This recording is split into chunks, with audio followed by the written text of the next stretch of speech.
This decade is the decade of African independence. Tomorrow, the United States of Africa. Later, he was ousted in a coup, supported by the CIA. 56 years ago, the CIA sponsored the coup that ousted Dr. Kwame Nkrumah from office. This came to light after the release of US declassified documents in 1999. On the ground, senior personnel of the Ghana Army carried out the coup as the US intelligence agency pulled the strings and called the shots under the radar. Dr. Nkrumah had left the coasts of Ghana 3 days earlier to Hanoi, the Democratic Republic of North Vietnam, at the invitation of President Ho Chi Minh to interfere in the Vietnam War. A 3-person presidential commission was left in charge of Ghana, while Dr. Nkrumah's retinue of over 50 men ultimately turned on him.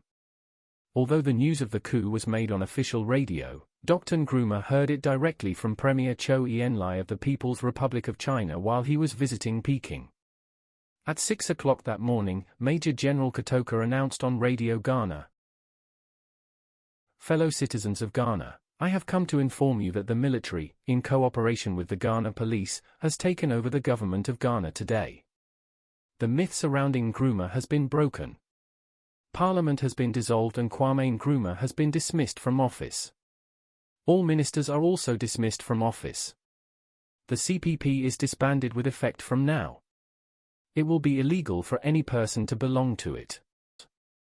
Major General Emmanuel Kwesi Katoka, Lieutenant General Joseph Arthur Ankara, Brigadier Akwasi Amankwa Afrifa and the others, including the police hierarchy, knew that they were doing the bidding of the US to eliminate the man who was doing more to undermine our US interests than any other black African.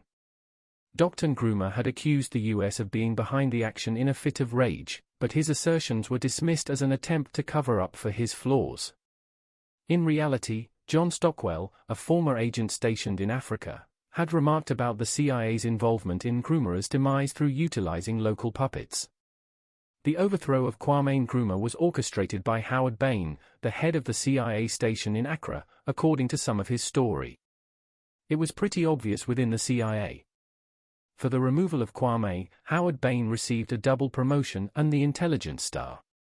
The CIA reportedly advised and supported a group of dissident army officers, who overthrew Ghanaian President Kwame Nkrumah's government in February 1966, according to first-hand intelligence sources quoted in a May 9, 1978 publication. After the coup, Dr. Nkrumah sought refuge from his close ally, Sékou Touré, the president of Guinea, who made him an honorary co-president of that country.